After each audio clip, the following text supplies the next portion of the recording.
Dear students अस्सलाम वालेकुम। आज हम zoology Miller Harley 5 edition phylum arthropoda के सब फाइलम क्रस्टेशिया की पहली क्लास मालाकस्टैका को डिस्कस करेंगे। क्लास मालाकस्टैका का इंट्रोडक्शन हम प्रीवियस लेक्चर में डिस्कस कर चुके हैं। आज के इस लेक्चर में हम फीडिंग एंड डाइजेशन के साथ साथ गैसियस सक्सेन को डिस्कस करेंगे और साथ में हम इस क्रे फिश के अंदर यानी क्लास मालाकस्टैका के मेंबर के अंदर सर्कुलेशन कैसे होती है इसको भी आज के इसी लेक्चर के अंदर हम एक्सप्लेन करेंगे। तो स्टूडेंट्स वो कहता है कि अगर हम क्लास मालाकस्टैका के मेंबर क्रे फिश की बात करें तो सबसे पहले हम देखेंगे कि ये कौन कौन सी खुराक हासिल करते हैं और इनका फीडिंग बिहेवियर कौन सा है। तो स्टूडेंट्स वो कहता है कि they feed upon small invertebrates, मतलब ये जो छोटे इनवर्टिब्रेट्स होते हैं ये इनको खुराक के तौर पर इस्तेमाल करते हैं। उसके बाद स्टूडेंट्स उसने कहा है कि they also eat plant matter, it mean कि ये प्लांट छोटे जो एल्जी होती है जो स्मॉल माइक्रोस्कोपिक प्लांट्स होते हैं ये उनको भी खाते हैं। और डेफिनेटली स्टूडेंट्स हमें पता है कि प्लांट मैटर को खाने वाले एनिमल्स को हम हर्बीवोर्स कहते हैं। उसके बाद स्टूडेंट्स वो कहता है कि दे आर आल्सो स्कैवेंजर्स। और स्टूडेंट्स स्कैवेंजर ऐसे एनिमल्स होते हैं जो डेड एनिमल को खाते हैं या डेड एनिमल के पार्ट्स को खाते हैं, तो ऐसे एनिमल्स को स्कैवेंजर कहा जाता है। उसके बाद स्टूडेंट्स हम देखते हैं कि इनका जो डाइजेस्टिव सिस्टम है वो कैसा होता है और इनके डाइजेस्टिव सिस्टम के अंदर डाइजेशन होती कैसे है। तो सबसे पहले अगर हम स्टूडेंट्स डाइजेस्टिव सिस्टम की बात करें तो वो कहता है कि इनका जो डाइजेस्टिव सिस्टम है वो 3 मेन पार्ट्स के अंदर डिवाइडेड होता है। पहला इनका डाइजेस्टिव सिस्टम का पार्ट है उसे हम फोरगट कहते हैं, दूसरे को हम मिडगट कहते हैं और तीसरे को हम हाइंड गट कहते हैं। तो स्टूडेंट्स इनका जो डाइजेस्टिव सिस्टम है वो एक्चुअली में 3 पार्ट्स के अंदर डिवाइडेड होता है। तो स्टूडेंट्स सबसे पहले हम डिस्कस करते हैं कि इनके अंदर जो फोर गट है जो कि इनके डाइजेस्टिव सिस्टम का पहला पार्ट है वो कैसे होता है। तो स्टूडेंट्स वो कहता है कि it contain in large stomach, it mean जो फोर गट है यानी कि डाइजेस्टिव सिस्टम का जो पहला पार्ट है इसके एक्सटेंडेड पार्ट्स होते हैं और उन एक्सटेंडेड पार्ट को हम स्टमक का नाम दे रहे हैं। उनको हम स्टमक का नाम क्यों दे रहे हैं, वो इसलिए कि इनके जो उलझे हुए पार्ट्स होते हैं, जो बाहर की तरफ निकले हुए पार्ट्स होते हैं, जो एक्सटेंडेड पार्ट होते हैं, उनके अंदर डाइजेशन का प्रोसेस होता है, इस वजह से हम उनको स्टमक कह रहे हैं। तो उनके अंदर जो डाइजेशन का प्रोसेस है वो कैसे होता है, वो कहता है कि उनके अंदर छोटे छोटे ऐसे ग्लैंड्स होते हैं जो इंजाइम रिलीज़ करते हैं। And definitely students we know that enzymes are the proteins और a fluid that are involve in the digestion of food. तो स्टूडेंट्स अगर हम इसी फोर गट की बात करें तो हमने कहा है कि in large stomach for grinding and digestion of food, तो ये ग्राइंडिंग भी करवाता है फूड की और साथ में डाइजेशन भी करवाता है। तो इसी को अगर हम ग्रामेटिकल फॉर्म में देखें तो स्टूडेंट्स ये हमारे पास ये वाला जो रीजन है इससे पहले वाला ये हमारे पास कौन सा है, फोर गट का है। तो यहाँ पर देखिए ये फोर गट है लेकिन इसके ये बाहर की तरफ एक्सटेंडेड पार्ट हैं, तो ये एक्चुअल में मिलकर इसका स्टमक बनाते हैं। और इसी स्टमक के अंदर अगर हम देखें तो ये रेड कलर में कुछ पॉइंट्स हमने शो किए हैं, ये एक्चुअल में डाइजेस्टिव ग्लैंड्स हैं जो डिफरेंट इंजाइम रिलीज़ करते हैं और इंजाइम क्या करते हैं, फूड की ब्रेक डाउन करवाते हैं। और जब खुराक की ब्रेक डाउन हो जाती है तो उसके बाद डाइजेस्टेड फूड को बॉडी जो है वो एब्जॉर्ब कर लेता है। उसके बाद इसी फोर गट के अंदर इनका जो फूड है उसकी डाइजेशन भी होती है और इसी में क्या होता है जो डिफरेंट ग्लैंड्स हैं वो इंजाइम भी रिलीज़ करते हैं। उसके साथ साथ स्टूडेंट्स वो कहता है कि ये ग्राइंडिंग का काम भी करवाता है और डाइजेशन तो होती ही है क्योंकि यहाँ पर क्या होते हैं, इंजाइम होते हैं। सो डेट्स वाई उसने कहा है कि डाइजेस्टिव ग्लैंड्स होते हैं, जैसे कि ये रेड कलर में क्या हैं, डाइजेस्टिव ग्लैंड्स हैं। और डाइजेस्टिव ग्लैंड्स क्या करेंगे, डिफरेंट इंजाइम्स रिलीज़ करेंगे, डेट रिलीज़ द इंजाइम और उसके बाद डाइजेस्टेड जो खुराक होगी उसको जज़ब कर लिया जाता है। उसके बाद स्टूडेंट्स नेक्स्ट हमारे पास सेकंड पार्ट है, ये हमारे पास फर्स्ट पार्ट था, ये सेकंड पार्ट है जिसका नाम है मिडगट। अब वो कहता है स्टूडेंट्स कि जो मिडगट होता है ये एक्सटेंड करता है from stomach and called intestine. तो अगर हम इस डायग्राम में बात करें तो यहाँ पर देखिए ये फोरगट है, तो ये जो फोर गट है इसमें से ये वाला जो पोर्शन है वो निकलने वाला है जिसको हम क्या कहते हैं, मिड गट। तो यहाँ पर उसने कहा है कि mid gut extend from stomach and called intestine. तो ये चूँकि ये वाला पोर्शन जो है ये स्टमक है और ये अगला पोर्शन जिसको हम मिडगट कह रहे हैं ये इसी से एक्सटेंड हो रहा है, इसी से आगे निकल रहा है। सो डेट्स वाई इसी मिडगट को हम इंटेस्टाइन भी कहते हैं। सो डेट्स वाई स्टूडेंट्स उसने कहा है कि extend from stomach and called intestine. So definitely students हमें पता है कि जो इंटेस्टाइन होती है उसमें खुराक की एब्जॉर्प्शन होती है after the process of digestion. अब हम देखते हैं कि ये जो मिड गट है इसके बाद नेक्स्ट पोर्शन कौन सा है। तो स्टूडेंट्स ये थर्ड पार्ट है डाइजेस्टिव सिस्टम का जिसको हम हाइंड गट कहते हैं। तो अगर हम देखें तो ये फोर गट है, ये मिड गट है, इसको हमने इंटेस्टाइन का नाम भी दिया है। तो यहाँ पर देखिए इससे ये जो लास्ट वाला पार्ट है इसी को हम कहते हैं हाइंड गट। और याद रखिए स्टूडेंट्स ये हाइंड गट एक ऐसा पार्ट है जो वेरी शॉर्ट होता है और ये वो एरिया है जहाँ पर एनस प्रेजेंट होती है। एनस एक ऐसा डाइजेस्टिव सिस्टम का एंड पार्ट होता है जिसमें अनडाइजेस्टेड वेस्ट होता है वो बॉडी से आउटसाइड निकलता है। अब उसके साथ साथ स्टूडेंट्स इसके पास एनस तो है जो कि क्या करवाएगी, रिमूवल ऑफ वेस्ट मटेरियल करवाएगी फ्रॉम द बॉडी। लेकिन इसी जो ये हाइंड गट है जिसके साथ एनस है जो कि शॉर्ट है, इसका एक और फंक्शन भी है। इसका फंक्शन ये है कि ये बॉडी के अंदर ओस्मो रेगुलेशन करवाता है। एंड डेफिनेटली स्टूडेंट्स हमें पता है कि osmo regulation maintenance of salt and water होता है, यानी कि बॉडी के अंदर फ्लूइड को और सल्यूट की कंसंट्रेशन को रेगुलेट करवाना, ये क्या कहलाता है, ओस्मो रेगुलेशन। तो अगर हम इसके फंक्शन की बात करें तो वो कहता है it is a short and open outside. ये शॉर्ट होता है, आउटसाइड ओपन होता है through an anus. Also regulate the salt and water, और साल्ट एंड वाटर को रेगुलेट करवाना ओस्मो रेगुलेशन कहलाता है।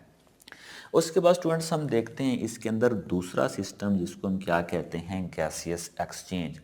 तो स्टूडेंट्स अगर हम गैसियस एक्सचेंज की बात करें तो कल हमने इस तरीके से कुछ डायग्राम बनाई थी और हमने कहा था कि इसकी जो डायग्राम है इसके अंदर यहाँ पर ये फर्स्ट एंटीना, ये सेकंड एंटीना, उसके बाद इसके अंदर ये एक मैगजीला था, उसके बाद फर्स्ट मैगजीला, उसके बाद सेकंड मैगजीला, उसके बाद फिर आगे इसकी जो है ना वो नेक्स्ट जो अपेंजेस हैं वो स्टार्ट हुई थी और ये इसका सेफेलोथोरैक्स का था।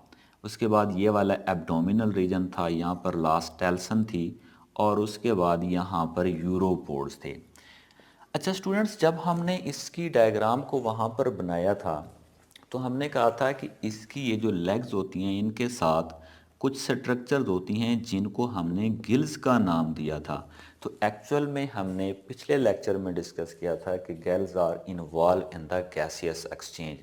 अब देखना ये है स्टूडेंट्स कि चूँकि ये वाले एनिमल्स ऐसे हैं जो कि इक्वेटिक इन्वायरमेंट के अंदर रहते हैं और चूँकि ये इक्वेटिक हैं तो डेफिनेटली ये एयर के अंदर अपने गैसेस का एक्सचेंज नहीं कर सकते। तो ये वाटर में गैसेस का एक्सचेंज करेंगे और वाटर में गैसेस का एक्सचेंज करने के लिए वाटर को रिस्पायरेटरी सरफेस के ऊपर से गुजरना ज़रूरी होता है, जिससे डिफ्यूजन के ज़रिए से गैसेस का एक्सचेंज होता है। तो इनके पास गैसेस का एक्सचेंज इन स्ट्रक्चर्स के ज़रिए से होता है जिनको हम क्या कहते हैं, गिल्स कहते हैं। अब स्टूडेंट्स वो देखते हैं कि इन गिल्स के अंदर वाटर कैसे जाता है ताकि वहाँ पर गैसेस का एक्सचेंज हो। तो वो कहता है स्टूडेंट्स कि gills are in cephalothoracid appendages beating of scaphognathides circulate the water along the gills, gaseous exchange occur। अब स्टूडेंट्स अगर हम बात करें तो हमने कहा था कि हमारे पास first, second, third, fourth, five, जो फिफ्थ हमारे पास अपेंज है जिसको हमने सेकंड मैगजीला कहा था, ये एक्चुअल में डायरेक्टली कनेक्टेड होता है किसके साथ, गिल्स के साथ। और ये जैसे ही बीट करता है वाटर के अंदर तो उस वक्त इसकी बीटिंग के ज़रिए से वाटर बाहर से अंदर की तरफ जाता है। तो इसकी बीटिंग से जैसा वाटर अंदर की तरफ जाएगा तो डेफिनेटली वाटर पास आउट होगा कहाँ से, गिल्स से। तो जैसे ही वो गिल्स से पास आउट होगा तो वहाँ से गैसेस का एक्सचेंज हो जाएगा। लेकिन याद रखिए स्टूडेंट्स कि हमने कहा था कि जो सेकंड मैगजीला होता है वो चूँकि वाटर को ट्रांसपोर्ट करता है गिल्स के ऊपर और इसको हमने स्पेसिफिक नाम दिया था और इसी को हमने कहा था स्कैफोगनाथाइड। तो एक्चुअल में वाटर की बाहर से गिल्स के ऊपर ट्रांसपोर्ट करने के लिए ये इनकी अपेंज होती है। एक्चुअल में ये सेकंड मैक्सिला है और ये चूँकि वाटर को ट्रांसपोर्ट करता है इस वजह से इसका नाम क्या रखा गया है, स्कैफोगनाथाइड। और स्कैफोगनाथाइड की बीटिंग यानी सेकंड मैक्सिला या स्कैफोगनाथाइड की बीटिंग से वाटर गिल्स के ऊपर आएगा और वहाँ से गैसेस का एक्सचेंज होगा। उसके बाद स्टूडेंट्स अगर हम इनकी बात करें कि इनके अंदर गैसेस का एक्सचेंज तो होगा, गैसेस कहाँ पर जाएंगी, ब्लड में। और ब्लड में कौन सी गैस जाएगी, डेफिनेटली ऑक्सीजन जाएगी। और ब्लड के अंदर जो वेस्ट प्रोडक्ट के तौर पर, जो मेटाबॉलिक वेस्ट प्रोडक्ट के तौर पर जो गैस होगी वो कार्बन डाइऑक्साइड होगी। तो अब हमने देखना यह है कि जैसे ह्यूमन की बॉडी के अंदर जो रिस्पायरेटरी पिगमेंट है वो हीमोग्लोबिन होता है जो कि गैसेस को ट्रांसपोर्ट करता है। तो चूँकि ये ह्यूमन नहीं है तो इनका जो ब्लड है उसके अंदर रिस्पायरेटरी जो पिगमेंट है वो कौन सा होता है। तो स्टूडेंट्स वो कहता है कि इनके ब्लड के अंदर गैसेस को ट्रांसपोर्ट करने के लिए जो पिगमेंट होता है उसको स्टूडेंट्स हम कहते हैं हीमोसायानिन।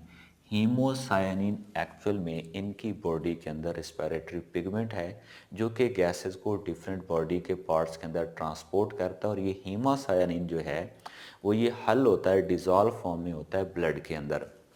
तो इसीलिए उसने कहा है कि respiratory pigment in the crustaceans is haemocyanin that is dissolve in the blood plasma, यानी कि ब्लड का जो प्लाज्मा है ये उसके अंदर डिजॉल्व होता है।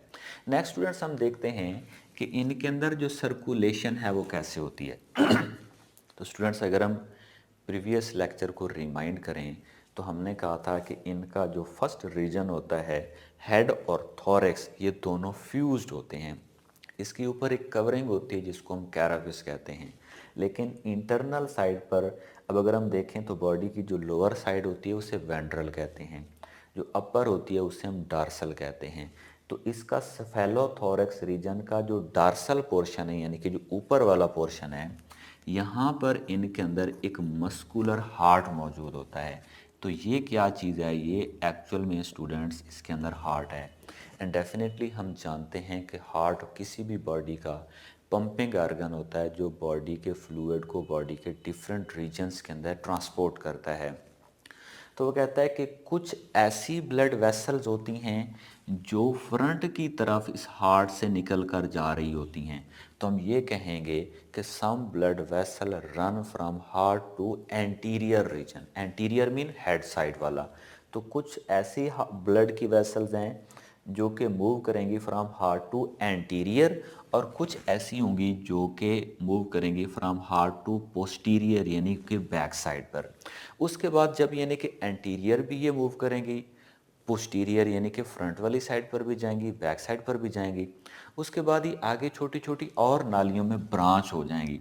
तो जब ये बहुत सारी नालियों में ब्रांच हो जाएंगी तो ये बॉडी के ऑल टिश्यूज़ के अंदर ये जाएंगी और वहाँ पर ये गैसेस का एक्सचेंज करेंगी।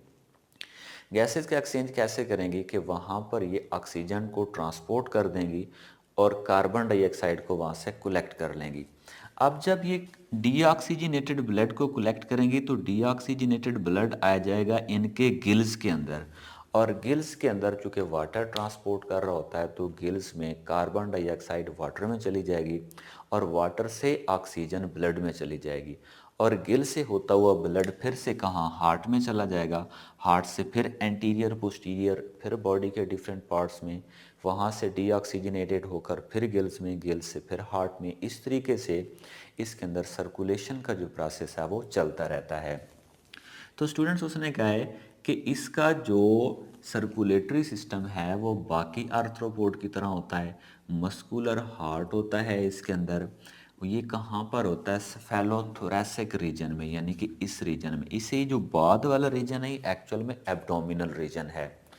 उसके बाद वो कहता है कि anterior and posterior blood vessel extend from the heart and branch into body of the crayfish. उसके बाद ये ब्रांच होने के बाद oxygenated blood from the gills and then heart and then into the body.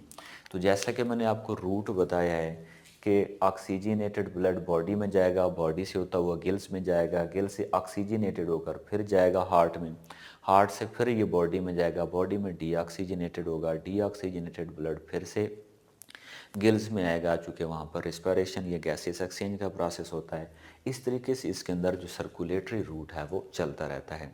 तो स्टूडेंट्स इंशाल्लाह next lecture के अंदर हम बाकी इसके जो फंक्शंस हैं, जो बाकी सिस्टम्स हैं, हम उनको डिस्कस करेंगे। आज के इस लेक्चर में हमने फीडिंग डाइजेशन के साथ साथ गैसियस एक्सचेंज प्लस हमने सर्कुलेशन डिस्कस की है क्लास मालाकस्टेका के मेंबर्स में।